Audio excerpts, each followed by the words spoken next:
C'était la 3e heure quand ils le crucifièrent. Jésus dit, « Père, pardonne-leur, car ils ne savent ce qu'ils font. » Ils se partagèrent ses vêtements en tirant au sort. Le peuple se tenait là et regardait. Les magistrats se moquaient de Jésus, disant « Il a sauvé les autres, qu'il se sauve lui-même s'il est le Christ, l'élu de Dieu. » Les soldats aussi se moquaient de lui. S'approchant et lui présentant du vinaigre, il disait « Si tu es le roi des Juifs, sauve-toi toi-même. » Il y avait au-dessus de lui cette inscription « Celui-ci est le roi des Juifs. » L'un des malfaiteurs crucifiés l'injuriait, disant « N'es-tu pas le Christ? Sauve-toi toi-même et sauve-nous. » Mais l'autre le reprenait et disait « Ne crains-tu pas Dieu, toi qui subis la même condamnation? Pour nous, c'est justice, car nous recevons ce qu'ont mérité nos crimes, mais celui-ci n'a rien fait de mal. » Et il dit à Jésus « Souviens-toi de moi quand tu viendras dans ton règne. » Jésus lui répondit « Je te le dis en vérité, aujourd'hui, tu seras avec moi dans le paradis. » Près de la croix de Jésus se tenait sa mère et la sœur de sa mère, Marie, femme de Clopas, et Marie de Magdala. Jésus, voyant sa mère et auprès d'elle le disciple qu'il aimait, dit à sa mère, « Femme, voilà ton fils. » Puis il dit au disciple, « Voilà ta mère. » Et dès ce moment, le disciple la prit chez lui. Depuis la 6e heure jusqu'à la 9e, il y eut des ténèbres sur toute la terre. Et vers la 9e heure, Jésus s'écria d'une voix forte, « Élie, Élie, lama sabachthani » c'est-à-dire, « Mon Dieu, pourquoi m'as-tu abandonné ?» Quelques-uns de ceux qui étaient là l'ayant entendu dire, « Il appelle Élie. » Et aussitôt, l'un d'eux courut prendre une éponge qu'il remplit de vinaigre, et l'ayant fixée à un roseau, il lui donna à boire. Mais les autres disaient, « Laisse, voyons si Élie viendra le sauver. » Jésus poussa de nouveau un grand cri et rendit l'esprit. Et voici le voile du temple se déchira en deux, depuis le haut jusqu'en bas. La terre trembla, les rochers se fendirent, les sépulcres s'ouvrirent, et plusieurs corps des saints qui étaient morts ressuscitèrent, étant sortis des sépulcres après la résurrection de Jésus. Ils entrèrent dans la ville sainte et apparurent à un grand nombre de personnes.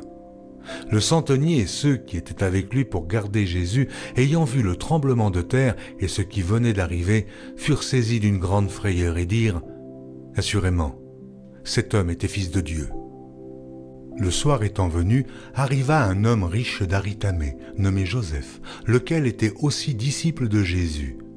Il se rendit vers Pilate et demanda le corps de Jésus, et Pilate ordonna de le remettre. Joseph prit le corps, l'enveloppa d'un linceul blanc et le déposa dans un sépulcre neuf qu'il s'était fait tailler dans le roc. Puis il roula une grande pierre à l'entrée du sépulcre et il s'en alla. Marie de Magdala et l'autre Marie étaient là, assises, vis-à-vis du sépulcre.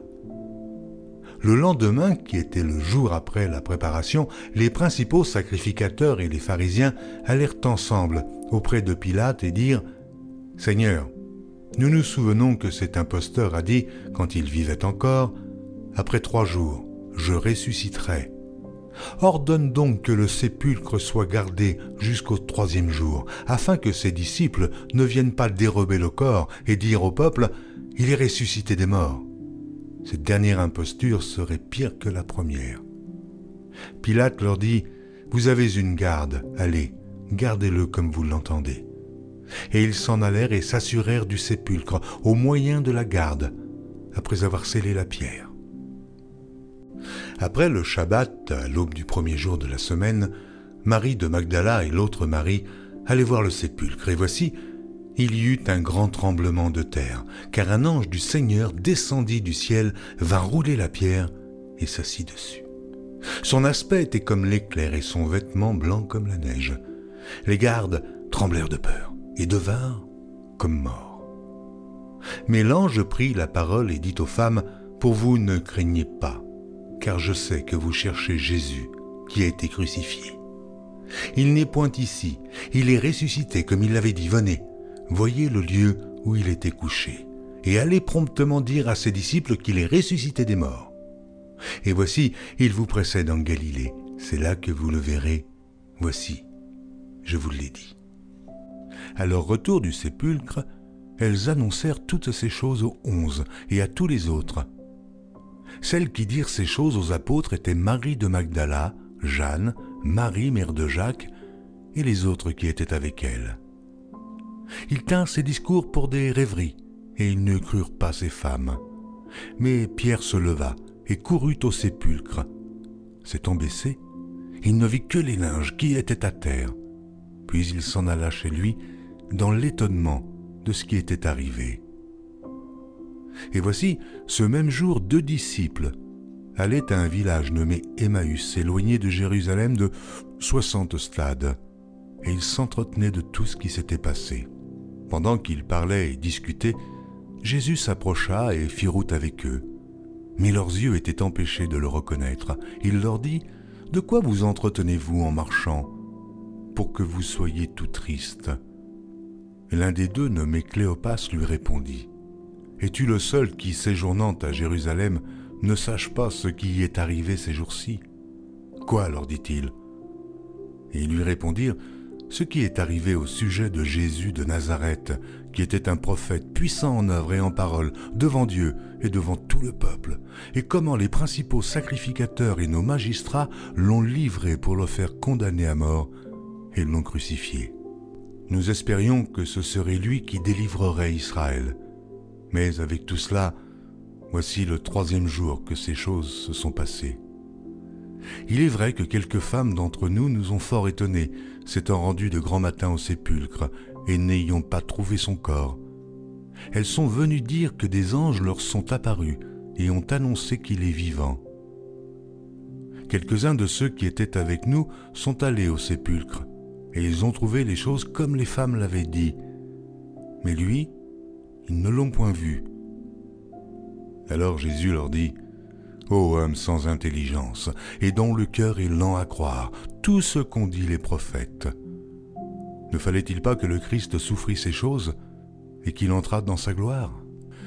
Et commençant par Moïse et par tous les prophètes, il leur expliqua dans toutes les Écritures ce qui le concernait. Lorsqu'ils furent près du village où ils allaient, il parut vouloir aller plus loin, mais ils le pressèrent en disant : « Reste avec nous, car le soir approche, le jour est sur son déclin. » Et il entra pour rester avec eux.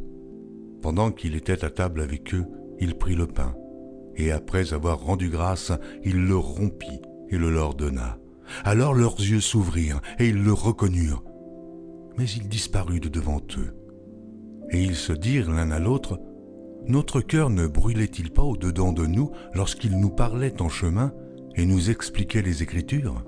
Se levant à l'heure même, ils retournèrent à Jérusalem, et ils trouvèrent les 11 et ceux qui étaient avec eux assemblés, et disant : « Le Seigneur est réellement ressuscité. » Le soir de ce jour, qui était le 1er de la semaine, les portes du lieu où se trouvaient les disciples étant fermées à cause de la crainte qu'ils avaient des Juifs, Jésus vint, se présenta au milieu d'eux et leur dit : « La paix soit avec vous. » Quand il eut dit cela, il leur montra ses mains et son côté.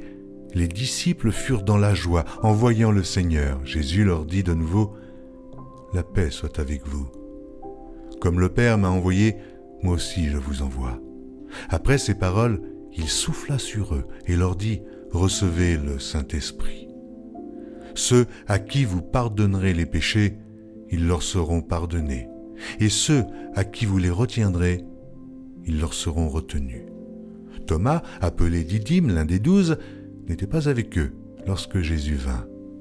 Les autres disciples lui dirent donc : « Nous avons vu le Seigneur. » Mais il leur dit : « Si je ne vois dans ses mains la marque des clous, et si je ne mets mon doigt dans la marque des clous, et si je ne mets ma main dans son côté, je ne croirai point. » 8 jours après, les disciples de Jésus étaient de nouveau dans la maison, et Thomas se trouvait avec eux. Jésus vint. Les portes étant fermées, se présenta au milieu d'eux et dit : « La paix soit avec vous. » Puis il dit à Thomas : « Avance ici ton doigt, et regarde mes mains.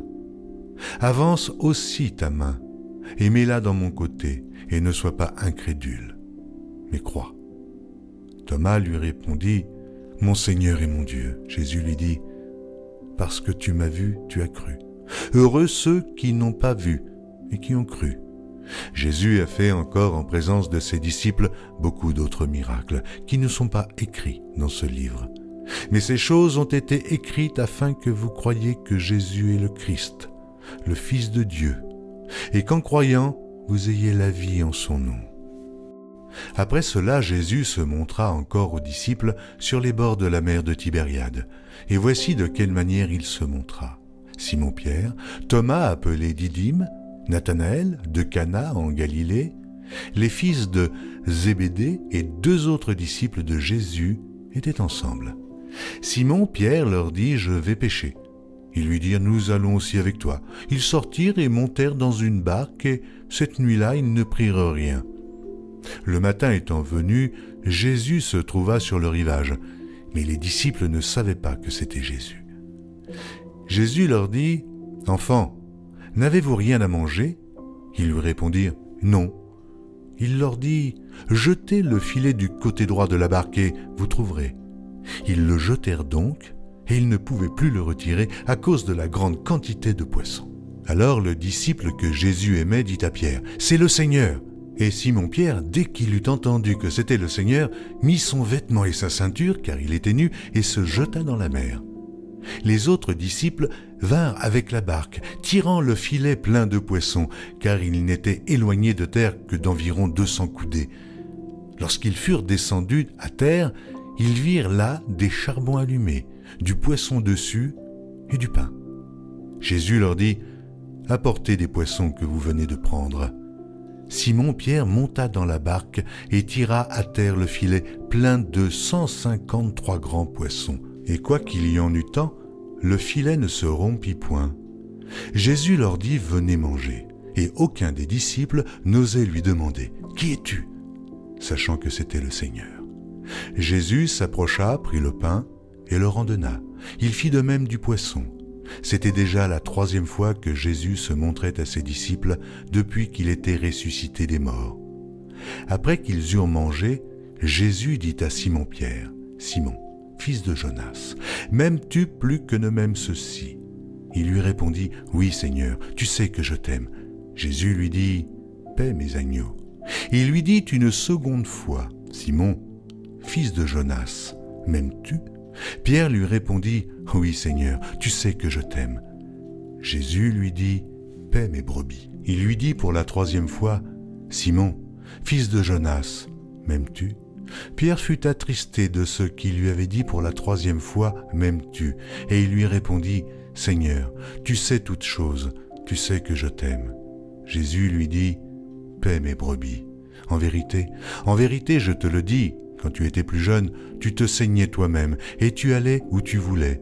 Mais quand tu seras vieux, tu étendras tes mains et un autre te ceindra et te mènera où tu ne voudras pas. » Il dit cela pour indiquer par quelle mort Pierre glorifierait Dieu, et ayant ainsi parlé, il lui dit « Suis-moi. » Pierre, s'étant retourné, fit venir après eux le disciple que Jésus aimait, celui qui, pendant le souper, s'était penché sur la poitrine de Jésus et avait dit « Seigneur, qui est celui qui te livre ?» En le voyant, Pierre dit à Jésus « Et celui-ci, Seigneur, que lui arrivera-t-il » Jésus lui dit « Si je veux qu'il demeure jusqu'à ce que je vienne, que t'importe? Toi, suis-moi. » Là-dessus, le bruit courut parmi les frères que ce disciple ne mourrait point. Cependant, Jésus n'avait pas dit à Pierre qu'il ne mourrait point, mais « Si je veux qu'il demeure jusqu'à ce que je vienne, que t'importe »